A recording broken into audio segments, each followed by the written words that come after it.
All right. Welcome, listeners, to another episode of Small Teams, Big Wins.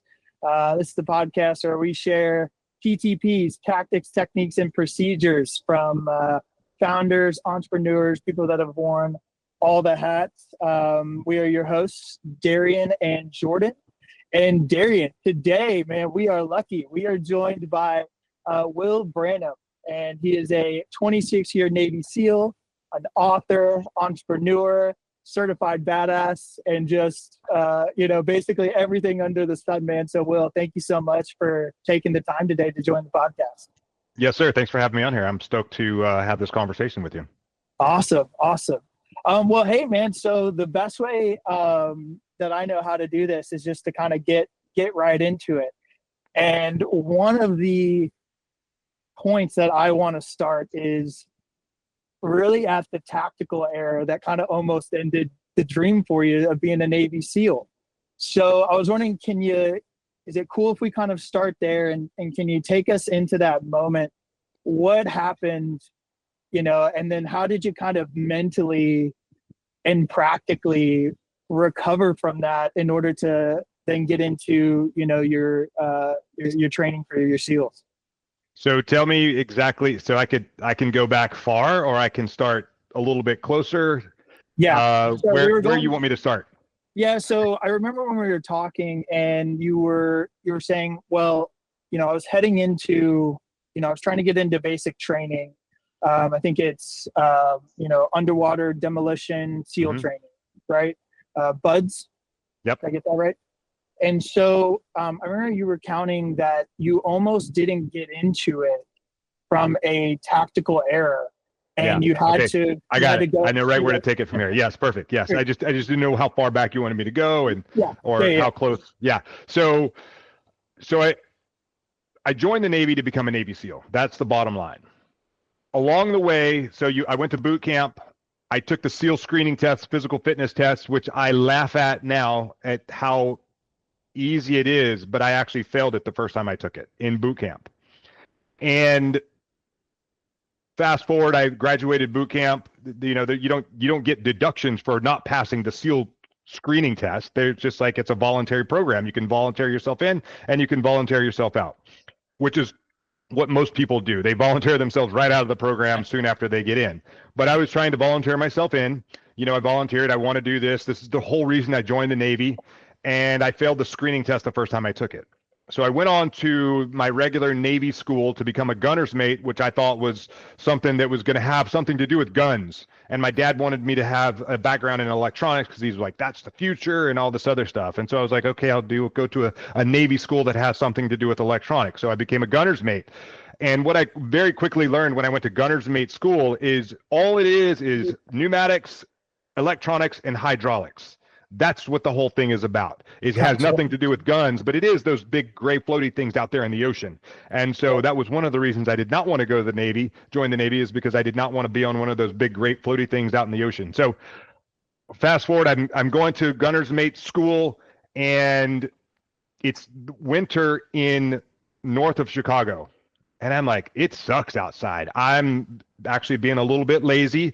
And not getting up at 4 o'clock in the morning to go retake the SEAL screening test because I had been training hard to make sure that I could pass it, and I had no doubt that I would pass it easily. And so I was training, and we got towards the end of school, and I still had not taken the screening test, and so it came time for us to pick orders for our next command, and I was high enough in the class. I picked a command. I picked a set of orders that would send me to another school for 4 more months to get in better shape in Virginia Beach. And then, the orders had me going off to Japan to ride on a ship for 24 months. And so I was like, I'm not planning on going to that ship. I'm going to go to the school. I'm going to get in better shape. I'm going to take the screening test and go to BUDS. Well, when I took those orders to that school for 24 months, so I got to the school about 2 months in. I'm like, hey, I want to take the screening test. I want to go to BUDS. And they're like, okay, let's go check it out. Let's go check out what the requirements are. And they came back the next day and said, yeah, you're not going to BUDS. There was another guy that had the same idea.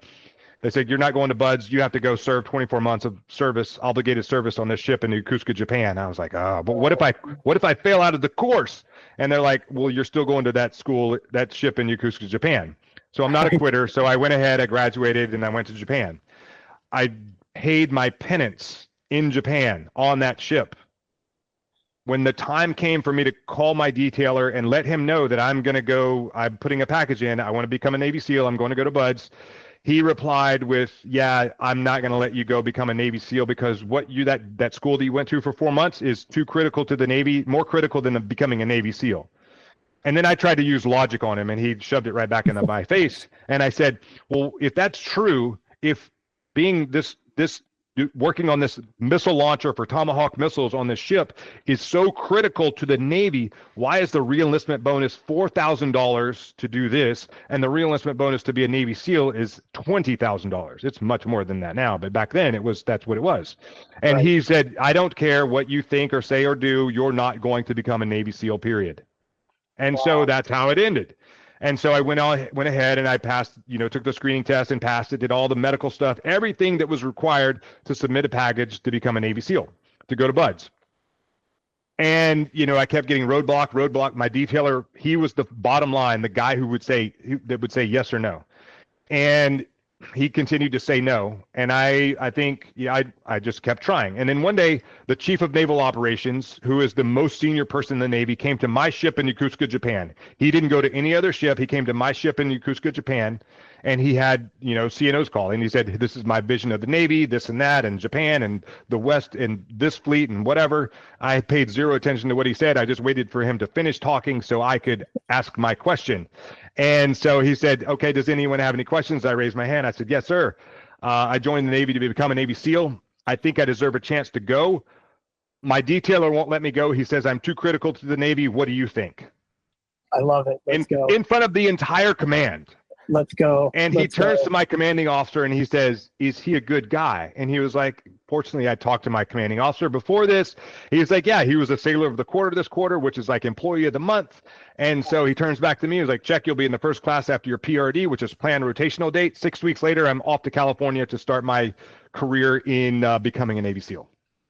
So cool. So basically, the whole thing there is like, there's always a way. You just have to figure it out. It doesn't matter what the problem is. No matter how big or small or whatever it is, life-threatening, there's always a way to solve that problem. 100%. No, that's so cool. And yeah, I don't know about you, Derry, but I could hear the moment that was going to come where it's like, take the shot, right? And sometimes it's as simple as asking for it. Yeah. You know what I'm saying? Like sometimes it's as simple as asking for it. So that gives you some chills, and that's pretty cool, man. That's pretty, Yeah. I mean, if you never ask the question, the answer is always no. Yeah. Yeah. And I think a lot of people find that in business in general, and no matter at what stage of the business that your business is, going through, there's always going to be, some sort of hurdle, challenge, whether it's a person, whether maybe it's a law or whatever it may be. And it really, there's, 100 different ways to skin a cat is what they say, or there's 100 different solutions to get to the same problem, as and so it's about getting into every single option and being as knowledgeable as possible about all of the entire situation and what you're dealing with to be able to navigate those. And then, you're just going to learn along the way, but that's amazing. I mean, you found your way through it, and and it was as simple as asking a question, which is what a lot of people just don't do. Right. And asking the right person. Right. All I did was just ask and ask and ask and ask and ask and ask. Matter of fact, there was a point in Buds where they were going to kick me out, and I was like crying and snot bubbles and whatever because I was injured. And I was like, but I told them the story, and they're like, oh, go stand outside. Yeah. And I stood outside this guy's office for like 2 or 3 hours. I watched my class come in. They're all wet and sandy and gross, and all I wanted to do was be with them and be absolutely miserable. It's a better misery than the misery that I was carrying around with me right that moment. And, that guy came back after he didn't give me an answer. And he asked me why I was still standing outside his office on my crutches and everything. And I said, well, you told me to stand outside. Yeah. And he said, oh yeah, I guess I did. So why don't you go check in to, go over to the holding unit, get healed up, and then join the next class. So that's what I did. Amazing. Yeah. And it's so cool. And this is much more elementary than your experience and what you went through. But, you know, for me and Darian, I think specifically, and I don't want to talk too much for Darian, but I think I can on this one. You know, growing up, our closest semblance to seeing how teams operated throughout, you know, growing up and all that kind of stuff is athletics and sports, you know. And so that's the closest thing that I can relate to as far as being in the inner workings of a team, you know, and as far as being able to just kind of relate to you on the SEAL side of it. So I kind of want to take the conversation in two directions. The first direction is, you know, you described leaving the SEAL teams as your hardest mission yet. Yep.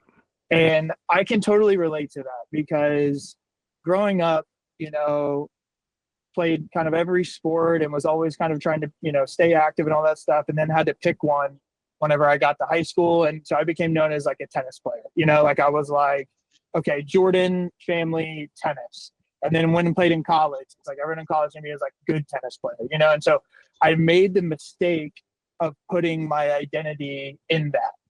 And so whenever that, and I wasn't going to go pro, you know what I'm saying? Like I wasn't going to go pro. I played, you know, D3 tennis athletics, and it was so amazing for me. I loved it. You know, I had such a great experience. Yet I still had that feeling whenever college ended, and I was like, oh, okay, tennis is done now.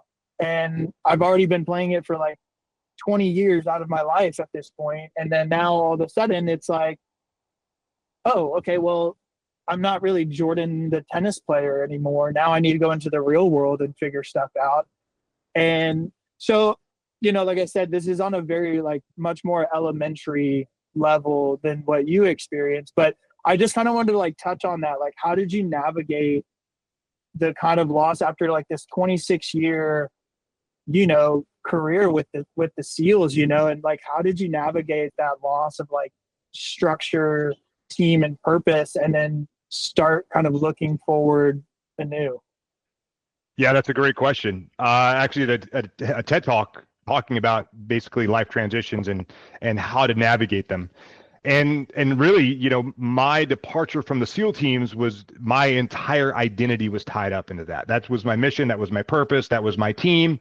And, you know, quite frankly, it was a pretty badass mission, a badass purpose, and a badass team. And so how do you replace that? It's not easy to do. And, you know, I also equate it to that Avengers movie where Thanos snapped his fingers and half the world's population vanished all like instantly. And that's how I felt. I felt like, you know, one day I had mission, purpose, and team, and the next day it was gone. And I was like, where do I even go from here? What do I do? How do I replace this? What is my new mission? What is my new purpose? And who's going to be on my new team? And I think those are questions that we have to start asking much, much earlier in any life transition that we're doing. It doesn't matter if we're, you know, getting married or having a baby or, you know, expecting a death or sickness or whatever. Things happen and we just oftentimes are not really prepared for it. So we should be planning for these transitions early and often. And it doesn't matter. And it could be like something in business. You know, I've helped businesses navigate, or the owners of businesses. So they'll sell their business and then they have exactly the same issue where they're like, that business was my baby. That was everything. And so I've had the ability, because I've been through the process of grieving the loss and figuring out what my next mission, what my next baby is going to be. And so I'm able to help them navigate that process. And oftentimes you need to start planning the next thing before you even finish the first thing that you're working on, before your time is done, before you sell the business, before that career that you've had for 20, 30, 40 years is done. Figure out what the next thing is that you want to do. Maybe it's sit on a rocking chair. Maybe you want to start your next multi-million-dollar to billion-dollar company. And you know the processes that it takes to get there. You have the Rolodex that it takes to get there. Start executing. And it's probably a lot easier now to grow that than it used to be once upon a time. For sure. And then Darian, has that kind of this kind of idea come up in your life at any point? Yeah. So, well, really quick, I would love for you to share the TED Talk with us after this. That way we can plug it in. That would be super awesome. And also number two, it's funny because my mom's kind of experiencing the same thing as far as she started a wedding venue company 17 years ago, right? And then we recently opened up one about 7 years ago. We sold that one. That was the one I ran. And then my mom went from, immigrant from South America. She opened up a couple businesses when she moved to the States, but most importantly, the wedding venue one. And it went from, her wearing all the hats, doing everything, right, to, slowly scaling, to giving away responsibilities, but always coming back to those responsibilities because she just couldn't like let go of it. And then ultimately getting to the point of selling, right? So she is completely lost. She's been working since she was a teenager, right? Thick and through, and she just doesn't know what to do. So it really touches to, I might need to let her give you a call at some point. I'll help, walk her through the steps. But nonetheless, what was your question, Jordan? Yeah, man, I think you touched on it, it's just kind of seeing, how that, I think at every stage of our lives, doesn't matter who you are, you're going to mistakenly sometimes put your identity into something, and then it's gonna kind of end or finalize or whatever. But to me, like the joke is actually like, it was a mistake to think that our identities were we're gonna this business owner or we're this whatever, right? And it's really just being grounded in the process and kind of all of that too. So I kind of want to now get into the inner workings of how like a high performing, high functioning team kind of look like. And this will, from what I understand, this is where Get Naked came into play, right? And so maybe you can kind of talk to us a little bit about what is Get Naked and how did the SEAL training and that experience help deliver these kind of pillars for you that you're now kind of building your personal brand and all that stuff with in today. Yeah, so you actually led with the tagline or the hook, if you will, with the Get Naked. It's really what it is a mindset. And where I came up with that is I was originally so I retired from the SEAL teams and I started a consulting company and so my last 3 years in the military, I worked at the headquarters, and what we did is we solved my job was to go and solve problems that we had in the teams, our operational deficiencies. And so we had a stack of these operational deficiencies that no one had done any work on, no money was assigned to. And so I took these and I went out and I found $16 million of other people's money in my last 2.5 years in the military and solved problems and created technology that didn't exist before. Amazing. And so I was like, oh, that's, super cool. Maybe I can turn this into a job or an opportunity when I get out.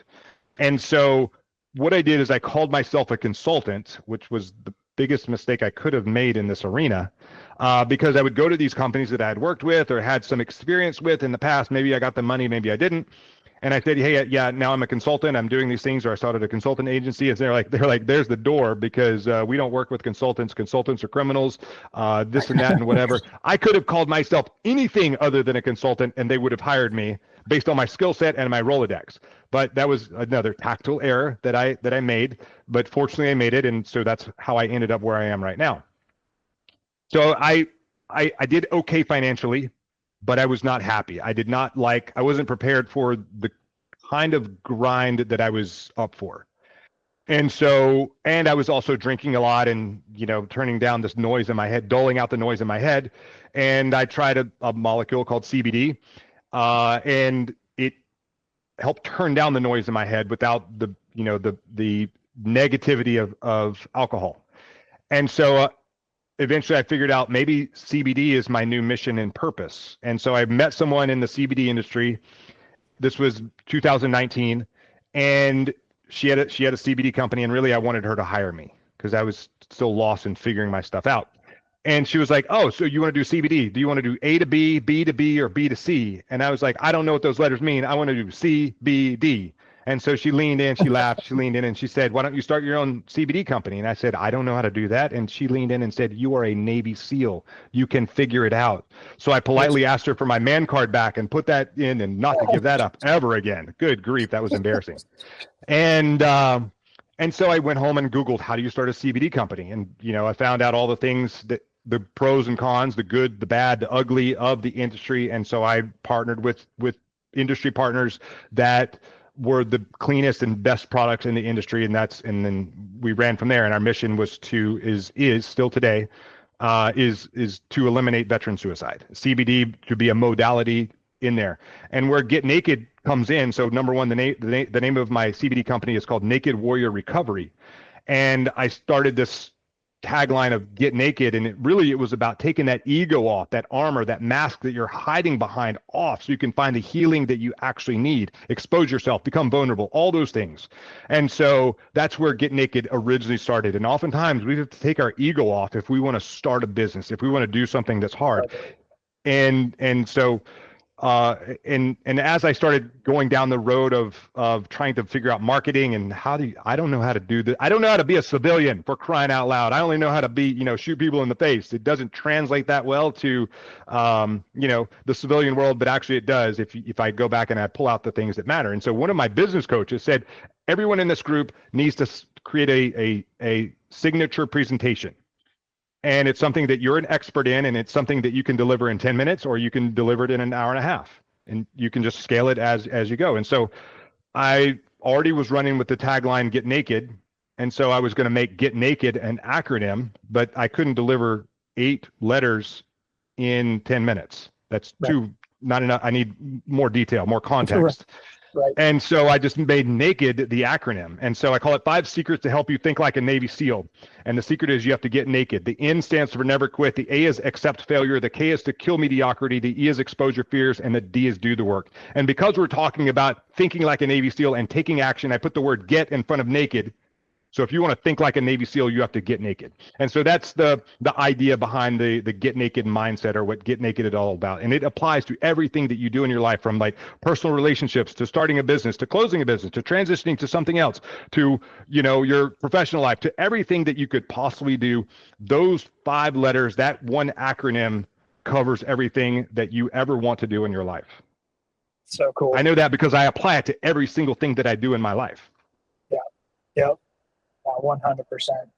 That's so cool. And, and it's, I just kind of want to like take a minute and just like let that sit in, because, when we were talking previously, and, you're just kind of filling me in on, Naked Warrior Recovery and the Get Naked framework. And I just loved it. I thought it was just such a great, concise way to hit on something that is very, very impactful, and then combining that with the efforts for CBD and just veteran mental health, and doing that all over the pandemic.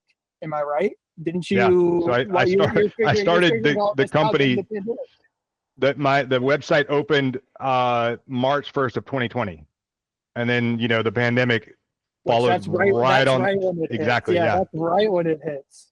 Yeah, exactly. Wow. And it's interesting because starting that company and trying to figure out marketing and all that other stuff has actually led me to where I am today. So I still have Naked Warrior Recovery. I still run that company. I still sell and help promote and our mission, which I'm actually in a lawsuit right now because I'm using the word naked with another company that claims that they own everything under the sun in the supplements world that has the word naked in it. Anyway, I've got that going on, which is a distraction. But, because I went through that, and this is just to kind of talk about business, and that business is not a straight line ever. Right. I started this consulting company. Okay, whatever. And then I started Naked Warrior Recovery, and I had zero intention of doing the other things that I do now. So now I'm also a speaker. I've spoken globally, and I'm also a strategic advisor / business coach. And so, but those are all things that I swore I would never do. I swore when I got out of the military, I said, I'm never going to be in sales because I hate salesmen. They're sleazy and all this other stuff. I'm never going to be one of those guys standing on stage going rah, rah, rah. Well, I like to stand on stage and go rah, rah, rah. And I'm never going to be one of those life Tony Robbins wannabe coaches. And so I'm actually one of those life Tony Robbins wannabe coaches out there. I actually think that I don't think I'm better than him, because I didn't even know who Tony Robbins was when I got out of the military. I just had heard about people who were life coaches. I'm like, who's going to coach me on life? I've lived a pretty interesting and in-depth life up to this point. And so, but I found that my experiences in the SEAL teams and leadership have helped transition and make me very good at what I do, from speaking to selling, because everything that we did in the SEAL teams was sales. Everything that we did. I either have to, as a leader, I have to sell my junior people on how to, okay, yeah, we're getting a really crappy deal on this deployment. How do we turn lemons into lemonade and make them buy into it? If we wanted to go do a mission, the leadership was like, they have, go, no go authority. And so we don't come up with a mission and just go execute it. We have to sell it to the headquarters and show them why this is the right thing for what we're going to do for the big picture, looking at the big picture.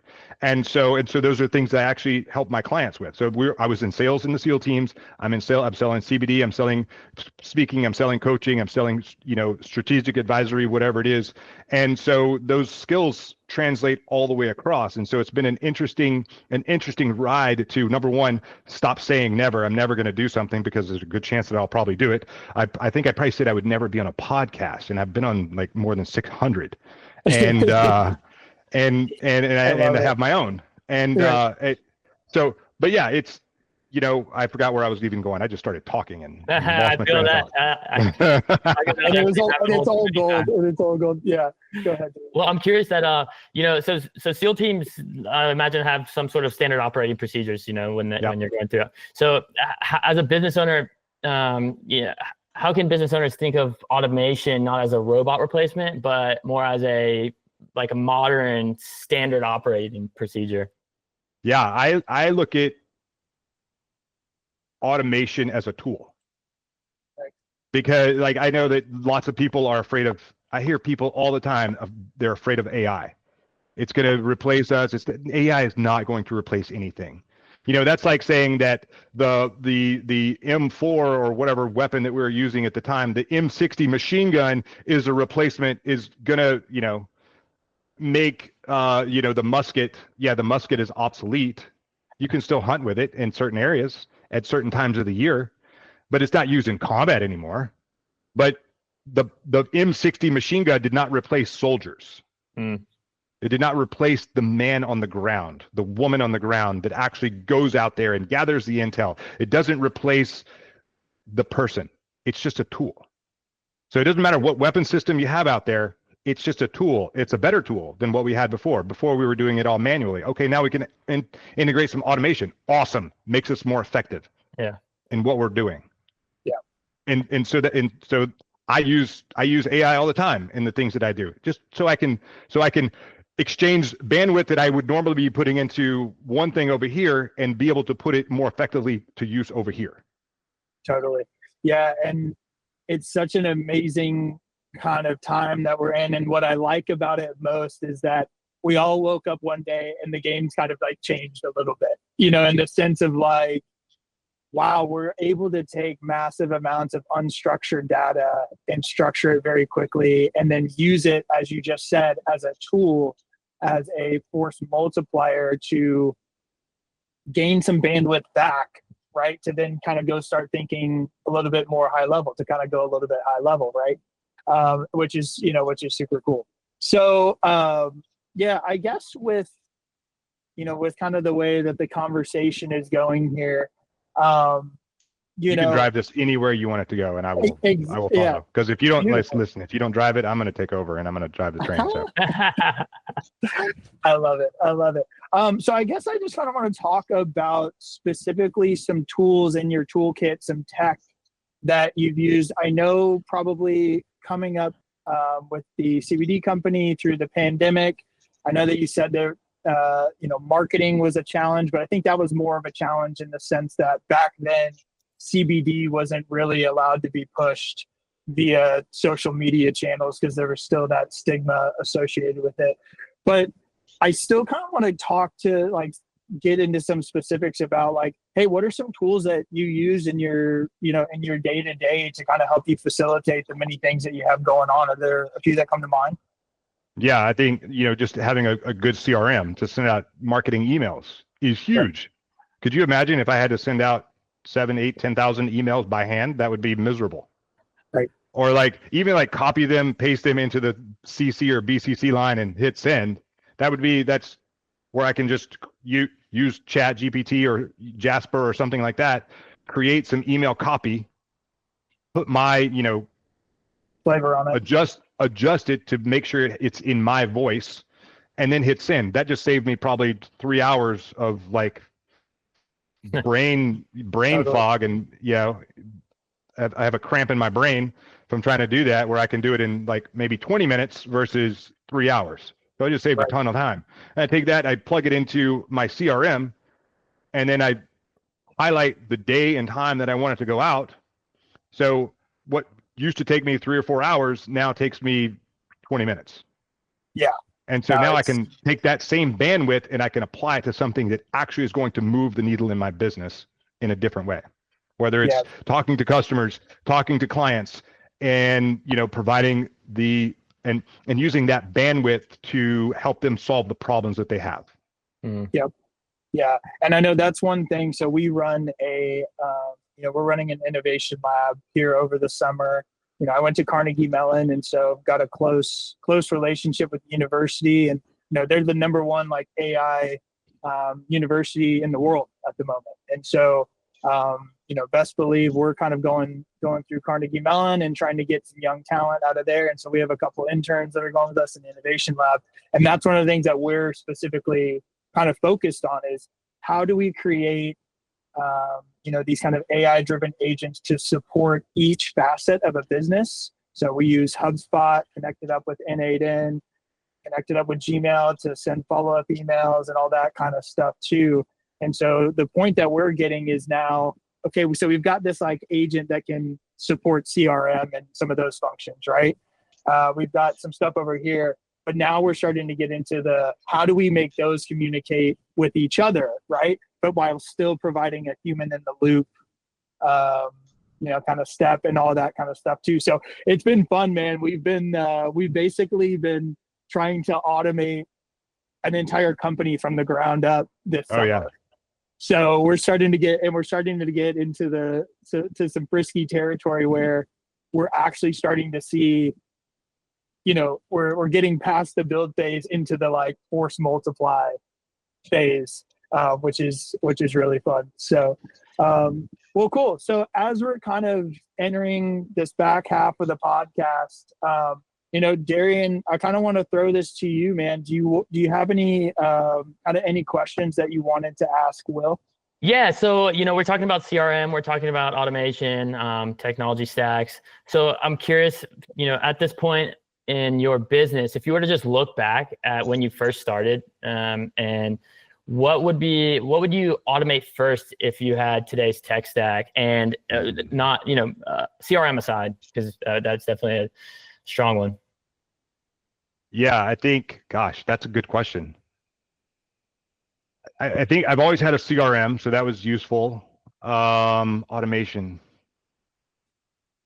I think I'm fortunate because I've built Naked Warrior Recovery off of mostly automation. Yeah. And because it's an e-com, the things that aren't automated is my manually moving some, and I can pay someone to do this, but I still want to control my voice and things like that. Putting in like the messaging that I want into chat, which in the past I just had to like think about what I wanted my message to be and just write it out. But there's a tremendous amount of value in that as well. I think taking out the human element completely, you're going to lose. Actually, you know what? Let me just talk about this really quickly. I can tell when people put LinkedIn posts or Instagram posts or emails that I receive, if they basically just copied and pasted out of Chat GPT. Right. Mm-hmm. I recognize the voice of Chat GPT.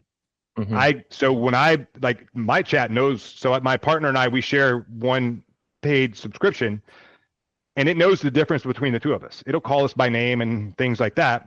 based on, it even knows how we write and what we say and what we ask. And it can pick up the difference between the two of us. And it speaks to us differently. But even when I pull something out and I put my spin on it when I put it in, how exactly what I want it to say, I still have to add my piece of it on the way out. But I think there's a tremendous amount of value of knowing how to do it analog before you do it digital, before you do it automated, so that you know if it breaks where it needs to be fixed. So I wouldn't yes, automation is amazing, but also know how to do it without automation. Totally. Right. Yeah. So what kind of where I was going to go with that, and I forgot the question, is I was thinking about a client that I have. It's a big investment bank, and he was having a hard time getting his analysts who do a lot of automation. They do a lot of AI stuff. They do a lot of just nug work as well. They're really good at the analyzing things, but they're not good at like transitioning and basically selling that data to their clients. And so we had to go in and we had to work on, they're really good at that piece that they work on, that they do, but they were not good at the communication side of it, the human to human aspect of it on the outside, on the reverse side, on the customer facing side, on the client facing side. And so we had to come in and we had to teach them how to presentation modes or presentation skills, storytelling skills, how to sell. And basically, because at the end of the day, that's what you're trying to sell, the research that you have done. And so we had to come in and we had to do that. I can have automation all day long to do all the research that I want to do, but unless I know how to human it to the other side, it's useless information. And so I don't believe that there's any reason or any way that you can take the human element out of anything that you're doing. Right. To make it attractive to other humans. And that's a great point too, because, one thing that's important when you're developing a brand and using AI, whether you're using cloud, whether you're using ChatGPT or some sort of AI software, that specific AI has its own tone. Like you said, you can read it, you can see it. When it gives you output, it has key signatures that, one, emojis, right? Two, the double the old M dash. The old M dash. Yeah, the double dash. Yeah. The what? It's like the long extended dash. Oh yeah. I know what you're talking about. Yes. And another one's like robust, right? Robust is always in there. Yeah. And so yes. It's important to create an agent, so to speak, that has your brand voice. So Jordan, I kind of want to throw this question to you because Sure. The way we started Naptic is by creating a custom ChatGPT. And can you talk us through, one, how we created it, and two, how you can configure it, and then three, how you can update that throughout the existence of your business to kind of stay on par with the level that your business is at and the communication that that's currently, that you're currently at as well. Yeah, absolutely. Thanks, man. So within GPT teams, right, you create your own GPT and you can give it its own set of instructions, right? But where it gets particularly fascinating is that whenever you create your own GPT, it's got a knowledge bank, right? Where you can attach up to like 20 files, okay? And whenever you're interacting with this GPT, it will reference chats from memory, but it also references that knowledge bank as its core pillars, right? So then the recipe and secret for maintaining tone, and it's amazing too when you start doing this, because especially when you're operating with small teams and everyone's got access to it, you can constantly update this communal team brain, and it becomes a very powerful resource for people for like onboarding, for getting instructions on how to do specific tasks, right? So now the challenge becomes, okay, how do we update this knowledge bank to, at a frequency that's matching how the company's evolving and matching our ideas as founders and driving the tone and the voice of what we want to do. So what we did was we created an internal operations agent where the front end query interface is Slack. And we run through GPT and we came up with this idea called brain feeds, right? So as me, I riff with this GPT and I can talk to it and I can, I can come up with ideas and, like I said, unstructured data into structure. And when I hit on an idea that I know is the direction that we want to go forward, when Darian hits an idea on on something we want to go forward with, I go, hey, let's create a brain feed and I'm going to upload it to our internal ops agent and it automatically hosts it to a Google Doc. And then we take that Google Doc and upload it to the knowledge bank. And so now we're on our third brain doc, and each one of the brain docs is about 300 pages, right? Wow. And there's we can upload 20 files, right? So now all of a sudden we have this brain that's evolving with us that everyone can access to. And so we'll go ahead and kind of post a tutorial video associated with walking people through how to set up their first GPT. Because it's something that's available now that actually not a lot of people know that it's available. And I'll be honest with both of you, like that is the most impactful resource that we have in our organization is a custom GPT and GPT teams. We call it the boss agent. And so we just always interact with the boss agent. And like you said, Will, it knows who's talking with it. It knows tone. Yeah. It's just a ton of fun. So, thanks, Darian, for allowing me to sizzle there for a second. Cook, son, cook. Cook, son. Yeah, baby. That's great. Yeah, appreciate you. So, Will, I want to finish up on a bit of a more kind of serious note because, you experienced and have been able to handle something that a very specific amount of people have had to deal with in their lives, and that's talking about veteran mental health, right? And and it's people that serve this country in my eyes are just like top of the top, and yet what happens is you get through your service and it seems like there's not a ton of resources for those for veterans as you kind of exit the service and that kind of thing. So I was just wondering, man, as someone that's lived it, that's breathed it, that's came through it, that's working very impactfully to address that need.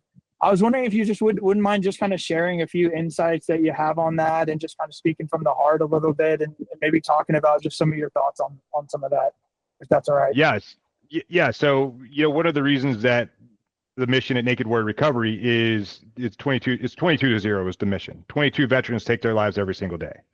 I have seen amazing warriors and men and women come out of the military who appear larger than life, who always have a smile on their face, who, when you see them, it's like they haven't seen you in years and you just saw them yesterday.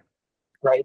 And, they come out, they lose their mission, they lose something happens in that transition. And I've seen it from not only veterans, but I've seen it from, other people. We thought this, my grandmother, she worked at the same job since she was 16 years old until she was like 78 years old or older. I don't remember. It was a long time. And we were afraid that she wasn't going to live like another year or two because that was her everything. Like every time she went through like a system change at work, when she wanted to make a copy, she had to type it twice when she started. And then they had like this old kind of copy maker, and then they had word processors, and then they had other things, and then computers, and then like software, and like she went for almost 70 years in the same job. 60 plus years in the same job and watch the evolution of technology. And she would have to go in on the weekends to learn how to do this new technology that she was like working in the insurance department of a hospital. And so I watched my dad. He retired from the military. He became a truck driver. He got injured in the line of duty. He was on disability. Other things happen. I've just watched, different people from veterans to, I know a guy that used to play for Slayer and Megadeth as a drummer. He wouldn't take the jab, and so he's out of a job. Right. And I watched all these people, firemen, first responders, they business owners, they end that thing, one thing that they're doing, and they don't know what to do next. And it's a big deal. And we don't think about that. And we don't think about the resources that they need. And so again, for me, CBD was a modality that helped. But that's why our mission at Naked Warrior, my dad took his own life. He was a veteran. He's one of those 22. And now they think that it's even a higher today than it was. Like they think maybe it's closer to 44 than it was 22 veterans that take their life. We lost more people to suicide than we did in the entire global war on terrorism of 20 years of being in sustained combat. And that's not okay. Wow. So, I used to drive by signs when we were first in Afghanistan and then in Iraq, and it was like the number of American troops that had died in combat. And I was like, why don't you put up the number of service members that died to suicide? That number is going to like 4, 5, 6x, And so that's why the 22-0 and eliminating veteran suicide is so important to us, because that's not okay. I mean, these men and women went and risked their lives, whether they went into combat or not, to serve the country, to make this a better place, a safer place, a place that we can have discord amongst our citizens, and it's okay. Yep. And protect us from evil people who want to take away our freedoms. And they're out there feeling left out or unknown or abandoned, and then that's the only way they know out. The only thing they know how to do is the only way they know how to get out. So it's kind of a big deal to me, and I want to bring it in front of more people and let more people know about that, make them more aware of it. Beautiful. Yeah, man. No, that's I appreciate you sharing. And guys, we'll go ahead and post off where you guys can find Will, where you guys can find CBD, Naked Warrior Recovery, and access to more of that stuff. And Will, we just want to say thank you so much for taking time today and being on the episode. Me and Darren were really, really looking forward to this one, man. And it definitely delivered. And it's just nice to make the connection and get to know you a little bit more. And we hope that you got to know us a little bit more. And we hope that we can stay in touch. And I want to get my hands on some of this CBD. That's for sure. Yeah, definitely. Yeah, we appreciate your service. Appreciate you being here on the podcast with us. There's going to be you're going to be helping a lot of people. You already have. I know you will continue to do so. Well, the CBD also, we might need to connect him with Tyler, who one of our best friends owns 2 pizza companies. He's trying to make it a franchise, but he sells CBD in his pizza company, in his shops. Interesting. And so maybe we can. It's kind of on brand too, honestly, with the way he delivers his stuff. So we'll have to connect you maybe and see where that can go. And you know what? Let me since we're talking about CBD and Naked Warrior, let me just give you guys a discount code, and I'll put it in the system as soon as we're done here, and we'll make it 20% off, and it'll be STBW. STBW. That's beautiful. Huge. That's huge. Love it. Thank you. Yes, sir. Love it. Awesome. All right, guys. Hey, everyone, like I said, thanks again for everyone's time, and I hope you all have a great Friday and a great weekend. We'll be well. Awesome. Will, thank you. Yes, sir. We'll talk soon. Cheers, guys. All right. Peace and love, guys. Later. Good stuff, Will. Thanks again, my man. Yes, sir. I didn't know if you guys had anything that you wanted to cover on the backside or. Nothing on the backside. Sorry. What's up there? Nothing on the backside, man. But just wanted to say thanks. Thanks again for the time today, man, and sharing your story. And we'll push out your stuff, and hopefully we can stay in touch. Cool. Sounds good. Yeah, I didn't know. Like sometimes people want to ask other questions that they don't want to ask on the air. So I was just giving you that opportunity. Yeah, I got you. I've used up my questions and my mental energy. Darian, do you have anything that you want to ask Will? Well, I'm kind of curious too, because we're in the startup culture. You went through it, and Jordan, I'm still in it. I'm still in it. Oh, there you go. Yeah, There you go. Right. never not going to be in it. In the Yeah. trenches. I love it. I love it. Yeah, that's a comfortable feeling in the trenches, and I kind of like it. I don't know if I really even want to get out, but nonetheless, I know Jordan. He runs a cybersecurity company, and I'm curious with just the implementation of AI today, and with what how vulnerable people were even before this. I'm curious if you've ever experienced anything within your company or that has happened that has just set you back. Not on the cybersecurity side. I mean, this lawsuit is certainly a pain in the butt. Oh shit, yeah. That's a full-on frontal assault, and it's a stupid lawsuit. Yeah, that sucks. It's a company by the name of Naked Way or Naked Nutrition. Yep. And they're